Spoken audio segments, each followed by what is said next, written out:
오늘 우리들에게 주시는 하나님의 말씀 보도록 하겠습니다. 신약성경 히브리서 12장 22절 한 절 말씀입니다. 제가 가지고 있는 신약성경 365면에 있는 히브리서 11장 22절의 말씀, 한 절의 말씀 제가 봉독드리겠습니다. 믿음으로 요셉은 임종시에 이스라엘 자손들이 떠날 것을 말하고 또 자기 뼈를 위하여 명하였으며, 아멘. 하나님의 말씀입니다. 구약 성경에서 예수님의 그림자와 같은 사람을 들라라고 한다면 모두가 요셉을 들고 있습니다. 요셉의 삶에서 예수님의 향기가, 그림자가 나타나기 때문에 그렇습니다. 요셉이 팔려간 그림도 비슷합니다. 요셉이 형들에게 그렇게 잘못한 건 없습니다. 형들이 잘못한 걸 아버지에게 얘기했을 뿐이고 그가 꾼 꿈을 그냥 말했을 뿐이지 형들의 것을 빼앗거나 형들을 해코지 하려고 했던 것은 아닙니다. 그러나 형들은 요셉을 미워했습니다. 그래서 아버지 심부름으로 그들을 찾아온 요셉을 죽이려 했고 결국에는 종으로, 노예로 은 20을 받고 팔아버리게 되죠. 아무런 죄도 없는 요셉이 단지 그를 미워하는 형들에 의하여 팔려가게 되어지는 인생, 그게 요셉의 인생이었습니다. 예수님의 삶도 비슷합니다. 예수님도 바리새인들을 정죄했지만 그들의 죄 때문이지 그들을 저주한 건 아니었습니다. 그들을 다시금 되도록이고 싶으셨던 예수님의 마음이었지 그들을 해하려고 했던 건 전혀 아니었습니다. 예수님은 그냥 가난한 사람들의 친구가 되어주셨고 병든 자를 고쳐주셨을 뿐입니다. 그들의 것을 빼앗아 홍길동처럼 주신 것도 아닙니다. 그러나 그들은 예수님을 죽이고 싶어 할 정도로 미워했고 아무 죄 없으신 예수님이 그들의 모함에 의해 은 30에 팔렸고 제자의 배신에 의하여 또한 모진 고초를 당하시는 인생, 그것도 예수님의 인생이었다는 것이죠. 예수님도 사탄에게 시험을 당하셨습니다. 유혹을 받으셨죠. 그러나 예수님도 자기 능력이 아니라 온전히 하나님의 말씀만을 붙잡고 그 시험을 이겨내셨습니다. 요셉도 마찬가지입니다. 요셉도 그 보디발 집에 팔려갔을 때 보디발의 아내가 이 젊은 요셉을 사랑하면서 끊임없이 유혹했지만 요셉은 그 혈기 어린 젊은 때였지만 하나님 앞에서 그 중심을 가지고 그 유혹을 이겨냈던 삶을 보여주었습니다. 또한 요셉을 통해 야곱의 가족이 구원을 받았죠. 여전히 흉년이 많이 남아있을 그때에 요셉을 통하여 야곱의 모든 가족들은 애굽으로 내려올 수 있었고 그 애굽에서 그들은 굉장한 민족으로 또 성장할 수 있는 그 시작이 요셉으로부터 시작이 됐다라는 얘기입니다. 예수 그리스도를 통하여 온 인류가 구원을 받은 얘기는 따로 하지 않아도 여러분들이 잘 알고 계실 겁니다. 또한 용서의 모습도 그렇습니다. 이 요셉이 야곱이 죽고 나서 요셉의 형들이 굉장히 불안해하죠. 그때 요셉이 형제들을 다 부릅니다. 그리고 이렇게 이야기합니다. 두려워하지 마십시오. 내가 어떻게 하나님을 대신할 수 있겠습니까? 이제 아버지가 죽었다고 내가 참고 있다가 보복한다고 생각하지 마십시오. 절대로 그렇지 않습니다. 말씀은 그때 이렇게 적고 있습니다. 이러한 말로 요셉이 형들을 간곡히 위로했다.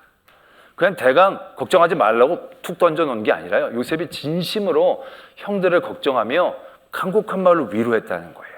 온전하고 완벽한 용서가 요셉의 안에서 이루어지고 있음을 보여주는 대목이죠. 예수님 또한 그렇죠. 예수님은 십자가상에서 자기의 옷을 나누며 있는 사람들을 바라보면서 저들이 저지른 일들을 모릅니다. 하나님 저들을 용서해 달라고. 아마 십자가상에서 예수님이 가장 최후까지 당했던 유혹이 정죄하는 유혹일 텐데 예수님은 그건 모든 것들을 내려놓으시고 온전한 용서로 그들을 품으셨던 모습. 그래서 요셉은 예수 그리스도의 구약의 향기고 그림자라고 얘기합니다. 우리는 이제 그리스도인이라고 불려지는데요.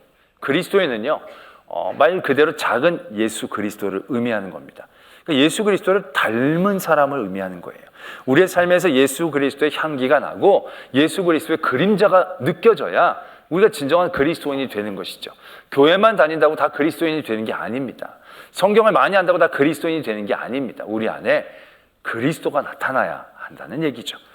그렇다고 할 때 우리가 예수님을 바로 닮는다는 게 거리감과 굉장히 부담감이 느껴질 때 우리는 요셉을 바라볼 수 있어야 한다는 거죠. 요셉은 우리가 똑같은 성정을 가진 사람입니다. 우리는 그 요셉의 믿음의 모습들을 닮아가며 그리스도의 향기가 되는 그런 성도로 서야 할 것입니다. 히브리서에서는 그러한 믿음의 사람 요셉의 믿음 가운데 이 부분을 주목해 봅니다. 믿음으로 요셉은 임종시에 이스라엘 자손이 떠날 것을 말하고 또 자기 뼈를 위하여 명하였음에 라고 적고 있습니다. 창세기 제일 마지막 장에 요셉이 죽었을 때, 죽기 직전에 형제들과 그 자손들을 모아놓고 이렇게 말하는 대목이 나옵니다. 요셉이 그의 형제들에게 이르되 나는 죽을 것이나 하나님이 당신들을 돌보시고 당신들을 이 땅에서 인도하여 내사 아브라함과 이삭과 야곱에게 맹세하신 땅에 이르게 하시리라 하고, 요셉이 또 이스라엘 자손에게 맹세시켜 이르기를 하나님이 반드시 당신들을 돌보시리니 당신들은 여기서 내 해골을 메고 올라가겠다 하라 하였더라. 이렇게 적고 있습니다. 그러니까 요셉이 자기가 죽을 때 형제들과 그런 모든 자손들에게 우리는 돌아간다, 여기서 사는 게 아니라 우리는 반드시 돌아갈 것이고, 돌아갈 때 나를 그냥 여기다 두지 말고 내 모든 뼈를 다시 수습을 해서 꼭 그 약속의 땅으로 나를 데리고 올라가라고 당부가 아닌 굉장한 강한 어조로 그들에게 말하고 있는 대목을 우리가 바라보게 됩니다. 솔직히 그들의 애굽에서 다시 돌아가게 된다는 것은 아브라함 때부터 하나님께서 약속해 주신 말씀입니다. 창세기 15장 13절에 보면 아브라함과 하나님이 언약을 맺으실 때에 이렇게 얘기하십니다. 여호와께서 아브라함에게 이르시되 너는 반드시 알라. 내 자손이 이방에서 객이 되어 그들을 섬기겠고 그들은 400년 동안 내 자손을 괴롭히리니 그들이 섬기는 나라를 내가 징벌할지며 그 후에 내 자손이 큰 재물을 이끌고 나오리라. 이렇게 이미 하나님께서 예고를 하고 계십니다. 또 요셉이 야곱을 초청하고 야곱이 내려가려고 할 때 그날 밤에 하나님께서 야곱에게 나타나셔서 야곱에게도 이렇게 말씀하십니다. 내려가기를 두려워하지 말라. 내가 거기서 너로 큰 민족을 이루게 하리라. 내가 너와 함께 애굽으로 내려가겠고 반드시 너를 인도하여 다시 올라올 것이며, 이렇게 말씀하고 계신다는 얘기죠. 그러니까 이 이스라엘 민족이 내려가서 사는 게 아니라 다시 올라온다는 것은 아브라함 때부터 아버지 야곱에게도 하나님께서 분명히 말씀하신 겁니다. 그래서 요셉도 그 얘기를 분명히 들었을 것이고 그 얘기를 그가 죽기 전에 그 모든 가족들과 그의 후손들에게 말하고 있는 것을 우리는 보게 된다는 것입니다. 그러나 한번 다시 생각을 해봅니다. 요셉이 고향을 떠날 때 나이는 17세, 18세 때입니다. 성경에 보면 17세부터 요셉의 이야기들이 적혀져 있는데 형들이 잘못한 걸 얘기하고 그가 꿈을 이야기하고, 그래서 그가 형들에게 아버지 심부름을 갔었을 때 팔려나간 사건이 그 이후로 계속 이어집니다. 그러니까는 그 기간적으로 17살, 18살 때 그는 고향에서 떠나오게 됩니다. 그리고 그가 애굽에서 총리가 된 게 30살입니다. 그리고 110살에 그가 애굽에서 죽게 됩니다. 그가 애굽에서 살았던 시간들은요 거의 90년이 넘어갑니다. 90년이 넘어가고 그 중에서도 한 80년은요 정말로 행복하게 지냈던 땅이 바로 애굽 땅입니다. 여러분 생각해 보세요. 요셉이 그 7년의 흉년 안에 나라를 구하지 않았습니까? 주변에 있는 모든 나라들이 그 대비를 하지 못해서 힘들고 어려울 때 요셉으로 그 나라는 그 모든 대비를 했고 모든 재물들을 다 끌어모으는 엄청난 부흥기를 마련하게 됩니다. 그러니 모든 사람들이 요셉을 얼마나 존경했겠습니까? 나라를 구한 위인이었을 겁니다. 그러니까 그를 얼마나 사람들이 인정해주고 그런 가운데에 요셉이 그 애굽에서 살아나가지 않았겠습니까? 마지막 장례를 이룰 때도 향료를 장례할 때 썼다, 이렇게 적고 있습니다. 향료를 썼다는 것은 왕족이나 아주 높은 귀족 아니면 그렇게 흔한 일이 아니었다는 얘기죠. 그러니까 요셉은요 죽을 때까지 애굽에서 인정받고 산 거예요. 애굽은 요셉에게 기회의 땅이었고 풍요의 땅이었고 존경받는 땅이었고 복된 땅이었어요. 그런 애굽에서 요셉은 훨씬 더 많은 시간들을 보내왔다라는 얘기입니다. 그런데 그 요셉이 자손들에게 야 여기가 살만하지 않느냐. 그때도 보면 다른 지역은요 비만 안 내리면 그냥 가뭄입니다. 그냥 흉년입니다. 그래도 애굽은 다르죠. 강이 흐르니까 어느 정도의 가뭄은 버틸 수 있는 유일한 땅이 그 애굽 땅이에요. 그 모든 지역을 통틀어서. 그래서 말씀에 보면요, 모두가 힘들고 가뭄이 들면 다들 애굽으로 가곤 했어요. 회귀하듯이 애굽으로 갔어요. 그 좋은 땅에 자기가 지금 사는 거예요. 총리로서 사람들에게 존경받고 무시도 안 당하면서 그 가족들이 거기서 산 거예요. 굳이 돌아갈 필요가 뭐 있겠어요. 그 땅은 여전히 비만 안 오면 감을 수도 있는 땅이니까. 자기 총리로 자리도 잡았으니까 그냥 여기서 우리가 딱 자리 잡고 살자. 분명히 이럴 수도 있는 대목이다라는 얘기입니다. 그러나 요셉은요, 분명한 걸 알고 있었어요. 그들은 돌아가야 한다는 것. 그들이 돌아가야 할 곳이 있다는 것. 지금 그들이 사는 곳이 영원히 사는 곳이 아니다라는 것을 깨닫는 그 믿음이 요셉에게 있었다는 겁니다. 그리고 그 믿음이요, 굉장히 중요한 믿음이라는 것을 우리에게 오늘 도전하고 계신다라는 것입니다. 아까도 말씀을 드렸듯이 요셉이 애굽이 내려와서 살아보니까 고향보다 훨씬 상황이 좋고 이미 다 자리도 잡았고, 그래서 그 가족들에게 여기서 터잡고 잘 살자라고 유언을 했더라면 어떻게 됐겠습니까? 그게 역사에서 만약에 그렇게 살았을 경우에 어떻게 살았을지가 역사에서 나타나지요. 아마 당대에는 그렇게 힘들지 않았을 것입니다. 요셉의 가족으로 사람들이 그렇게 무시하지 않았을 것입니다. 근데 중요한 건요, 아무리 그가 존경을 받다 할지라도 그 땅에 그들의 소유권은 없었습니다. 그 땅은 이미 소유권을 갖고 있는 사람들이 있었고 그들은 내려온 사람들 뿐입니다. 그들은 거기에 살았지만 그냥 누리고 사용한 것뿐이지 소유권은 그들에게 없었다는 거죠. 그런 상황은 어떻게 상황이 이루어지게 되겠습니까? 처음에는 무시 안 당하고 살았지만 점점 소유권이 없는 그들은 사람들에게 빌어야 되고 부탁해야 되고 이리저리 끌려가야 되는 그런 상황을 만날 수밖에 없죠. 결국 그들이 어떻게 됩니까? 노예가 됩니다. 그들의 것이 없으니까 결국 빌어야 되고 그들의 밑에 들어갈 수밖에 없는 상황이 되어지는 거죠. 그들이 노예로 살다가 어떤 상황이 벌어지게 됩니까? 하나님이 그들을 은혜 주셔서 민족이 번성하게 됩니다. 번성하게 됐더니 어떤 부작용이 나타나게 됩니까? 그 땅에 살고 있는 사람들이 위협을 느끼는 겁니다. 그래서 그들을 더 탄압합니다. 더 핍박합니다. 오죽했으면 사나이들은 다 나일강에 버리라고까지 했겠습니까? 이제 그들은요, 인권이라는 게 없는 존재가 되어버린 겁니다. 만약 그들이 요셉의 당대에 여기가 좋으니까 그냥 여기서 터잡고 살자라고 했더라면 그들은 그냥 그 애굽 땅에서 그냥 짐승처럼 살다가 노예로 사라져버릴 수밖에 없는 그런 민족이 되어 버렸을 것입니다. 그러나 그들에게는 그곳이 종착역이 아니었다는 얘기죠. 그곳은 그들이 지나쳐갈 땅이고 그들에겐 반드시 돌아갈 땅, 약속하신 땅, 하나님이 부르신 땅이 있었다는 겁니다. 그 믿음이 있을 때에 그들의 이 삶은 종으로 노예로 끝나지 않을 수 있었다라는 것을 우리가 분명히 알아야 한다는 것입니다. 우리가 우리의 삶의 자리에 살면서도요, 이 믿음이 분명히 있어야 하는 것입니다. 여러분들이 지금 사는 삶의 자리에서 만족하신 분들 계실 거예요. 지금이 너무 행복하고 풍족하고 넉넉해서 아침에 눈을 뜨면 오늘 하루도 즐거운 하루구나. 아침에 뭐 먹을까? 점심에 뭐 사 먹을까? 저녁에 뭐 하면 그렇게 즐거운 마음을 가지고 지금 삶을 살아가신 분들 있을 줄로 믿습니다. 아멘. 한두 분은 계셔야죠. 그렇죠? 그런데 여러분, 분명한 건 이 땅이 여러분들이 살 수 있는 영원한 땅이 아니라는 것이죠. 여러분들이 여기에서 누리는 모든 것들이 여러분들의 소유라고 생각하는 건 굉장히 어리석다라는 것입니다. 우리가 지나온 시간 그런 모든 경험을 했잖아요. 지나온 시간들 가운데 즐겁고 기뻤던 시간이 있지만 그건 지나갈 뿐입니다. 거기에 머물 수 있었던 것은 아니다라는 얘기죠. 지금 넉넉하다고 이 땅이 나의 소유가 되어지는 것은 아닙니다. 이 땅은요, 철저히 우리에게 사용만 되어질 뿐 소유할 수 있는 땅은, 소유할 수 있는 세상은 아니라는 걸 우리가 분명히 깨달아야 합니다. 우리는 반드시 돌아갈 곳이 있다라는 것을 알아야 한다는 것입니다. 근데 사람들이 살면요, 그걸 잊고 살 때가 참 많이 있어요. 내가 소유하고 내가 가진 것처럼 생각해요.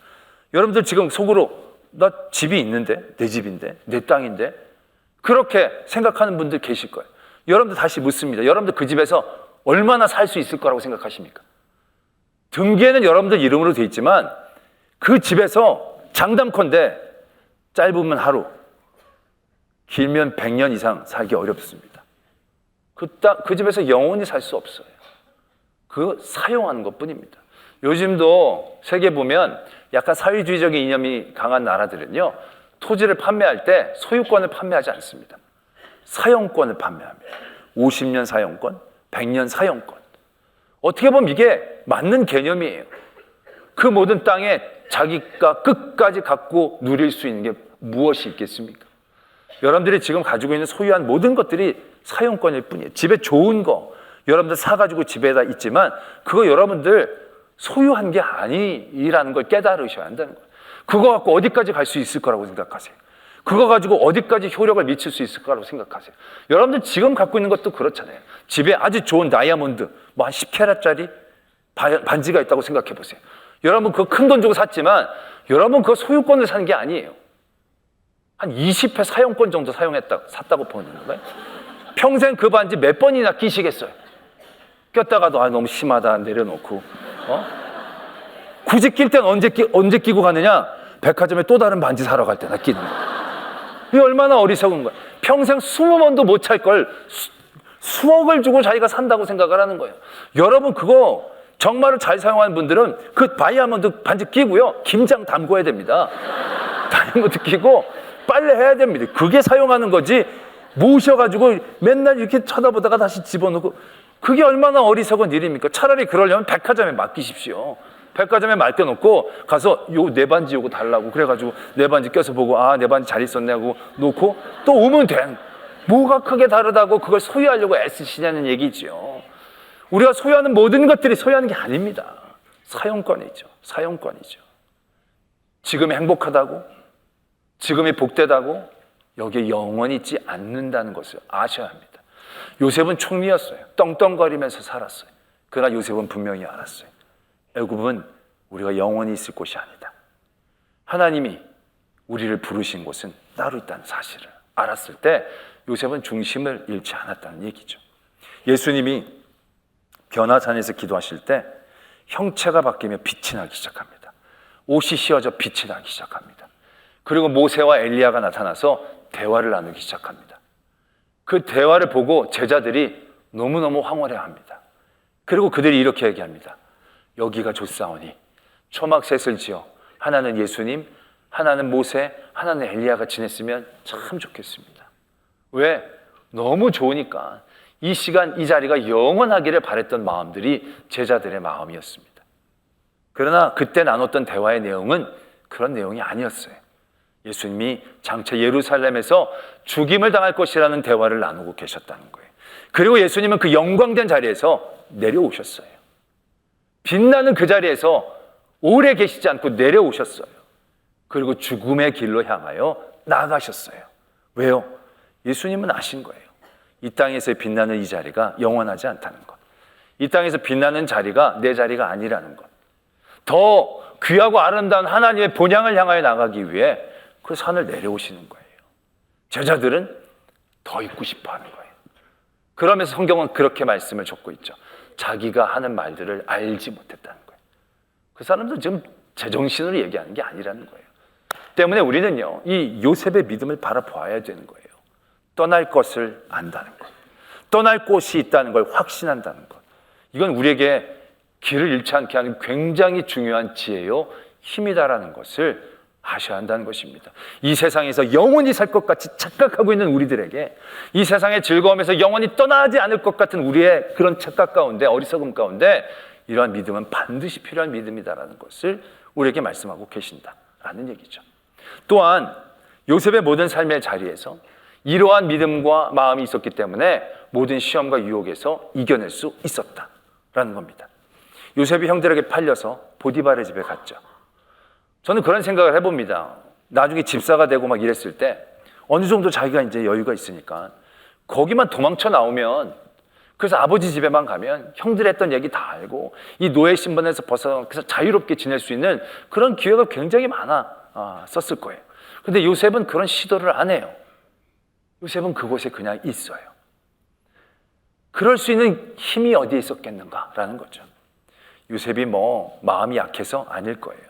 요셉은 자기가 어디 앞에 서야 하는지에 대한 목적이 분명했어요.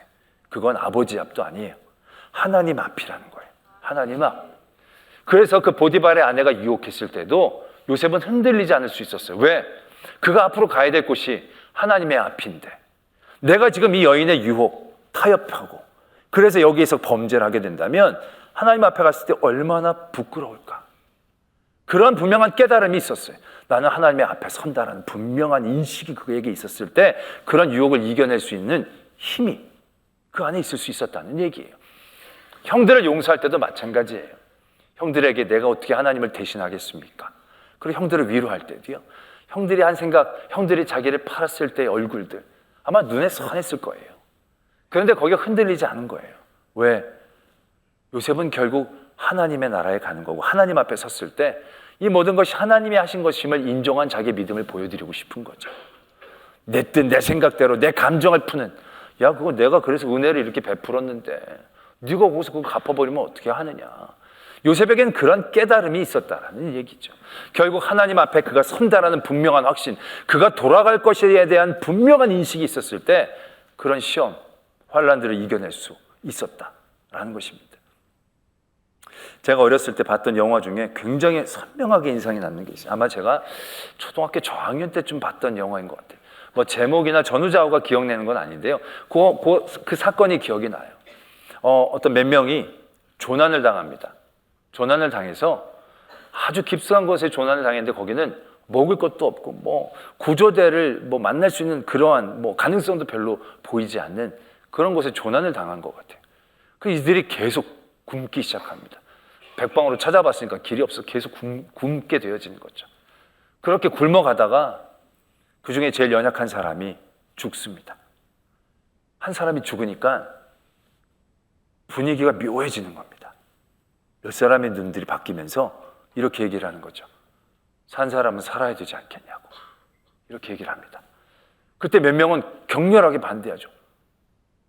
근데 그때 몇몇 사람이 그 시신을 가지고 사라집니다. 그러나 나머지 사람들은 그걸 막을 힘이 없었어요. 좀 시간이 지나서 시신을 끌고 온 사람들이 돌아왔는데 혈기가 왕성해서 돌아옵니다. 왜? 배를 채웠으니까. 그러면서 그들을 비웃습니다. 너희들 그게 뭔 혼자 의인인지 성인인지 척하면서 안 먹느냐. 산 사람은 살아야지. 그러면서 그들이 아주 만족한 표정으로 서게 됩니다. 못 먹은 사람들, 안 먹은 사람들 표정 가운데 어떤 사람은 부러워하는 표정도 있습니다. 근데 그 다음에 분위기가 묘하게 바뀝니다. 그 시신을 끌고 갔던 사람들이 눈이 불타기 시작하죠. 왜 그렇습니까? 굶고 먹지 않는 사람들이 또 죽기를 바라는 눈빛으로 그들을 바라보게 됩니다. 분위기가 진짜 기괴해집니다. 그러다가 구조대가 그들을 찾아냅니다. 그리고 구조대가 그들을 향하여 올 때 굶어 죽어가던 사람들은 너무 반가워하며 그들을 맞이합니다. 그때 그 시신을 끌고 갔던 사람들의 표정이 나타납니다. 그 표정은요, 뭐라고 표현할 수 없는 표정이에요. 당혹, 곤혹스러움, 부끄러움, 초점을 잃으면서 이때 어떻게 해야 될지 알지 못하는 그런 한없이 부끄러운 그런 구렁텅이에 빠지는 표정들을 그들이 짓고 있었습니다. 저는 그때 그 서늘한 느낌이 아직도 기억이 납니다. 그들이 만약 구조대가 올 것을 확신하고 있었더라면, 그들의 동력 가운데 누가 죽게 되었을 때 그 시신을 건드릴 생각을 했겠습니까? 절대 못했을 것입니다. 아니, 생각조차 하지 않았을 것입니다. 왜? 다시 그들을 구조하러 온 사람들을 만나고 다시금 그의 일상으로 돌아갈 때 부끄럽지 않은 행동을 해서는 안 되죠. 부끄러운 행동을 해서는 안 되죠. 그 일들이 아무리 지금 급하고 그에게 유혹이 될지라도 절대로 그 일들을 받아들이지는 않았을 것입니다. 그런데 그의 고통이, 그의 배고픔이 그 생각을 하지 못하게 하는 겁니다. 그리고 그것이 어떤 결과를 나타낼지의 생각은 안 하고 지금 내 눈앞에 있는 것에 매여버리게 하는 그런 어리석음을 범하게 한다는 것입니다. 우리가 돌아갈 곳이 있다는 것은 분명합니다. 하나님께서는 그거를 아브람 때부터가 아니라 우리에게 누누이 말씀하고 계십니다.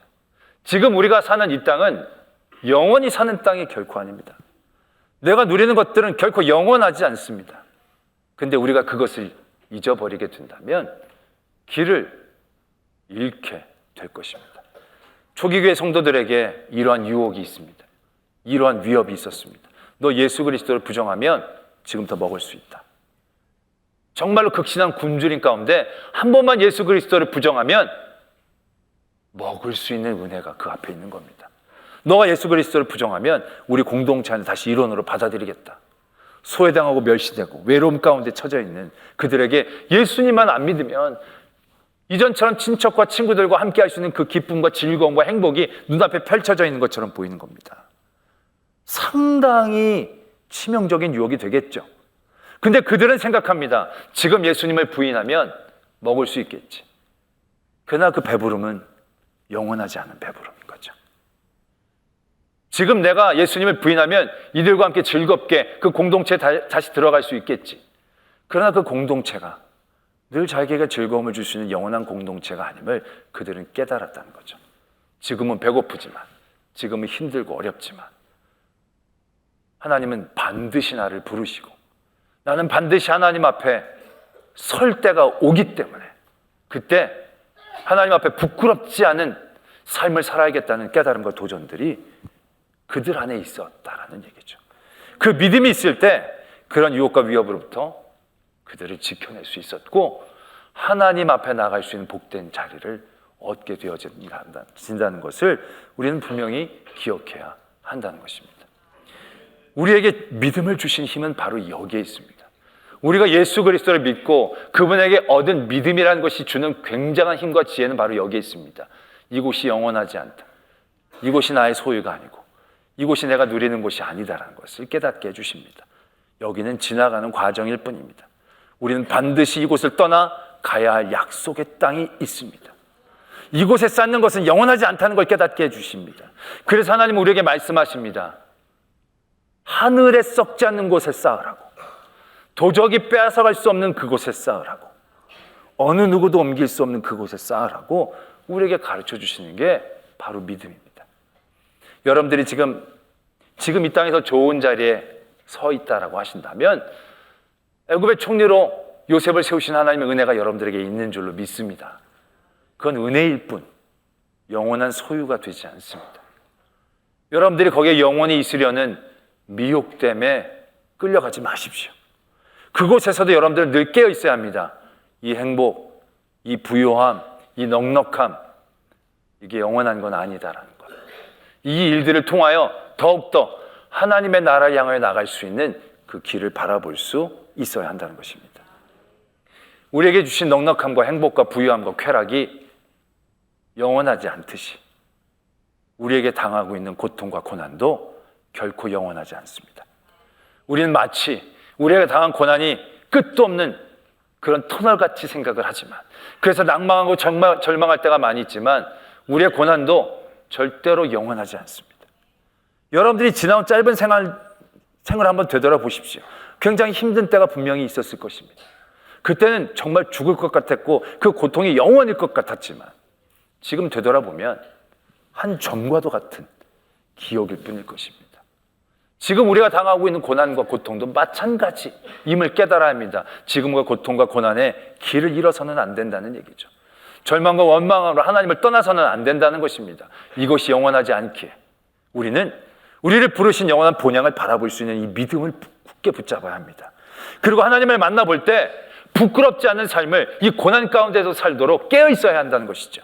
그것에 대한 분명한 믿음이 있을 때 우리는 그런 모든 부끄러움의 유혹 가운데 넘어갈 만한 그런 많은 연약함 가운데 다시 요셉처럼 우리의 마음을 붙잡을 수 있을 것입니다. 세상에 좋은 것이 영원하지 않고 세상의 고통이 영원하지 않고 영원한 건 하나님이 우리를 부르신 그 약속의 땅, 하나님의 나라, 그곳이기에 그 하나님의 나라에 나갈 때 부끄럽지 않는 지금 이 시간을 살 수 있는 저와 여러분들이 되어지기를 도전합니다. 기도하겠습니다. 오늘의 말씀을 생각하시면서 우리가 애쓰고 힘쓰는 것은 무엇인지 바라보기를 원합니다. 우리는 늘 영원하지 않은 것들을 간절히 사모합니다. 잠시 있다가도 없고 없다가도 있는 것, 절대 소유하지 못하는 것들 마치 소유하는 것처럼 착각하고 미혹하는 세상의 그런 여러 유혹들을 이겨내게 하여 주시고, 영원을 바라보는 저희들, 우리가 반드시 돌아갈 그 땅과 그 나라, 그 누구도 빼앗을 수 없고 썩지 않고 도적질 당하지 않는 그곳에 나의 보화를 쌓을 수 있는 그런 지혜 주시옵소서. 그런 믿음 주시옵소서. 이러한 기도의 제목으로 하나님 앞에 나갑니다. 아버지 하나님, 함께 해주시고 우리 지켜주시옵소서. 아버지 하나님, 우리 속에 우리 모든 삶의 자리에서 바라보는 것, 영혼을 꿈꾸는 저 되게 하여 주시옵소서. 아버지 하나님,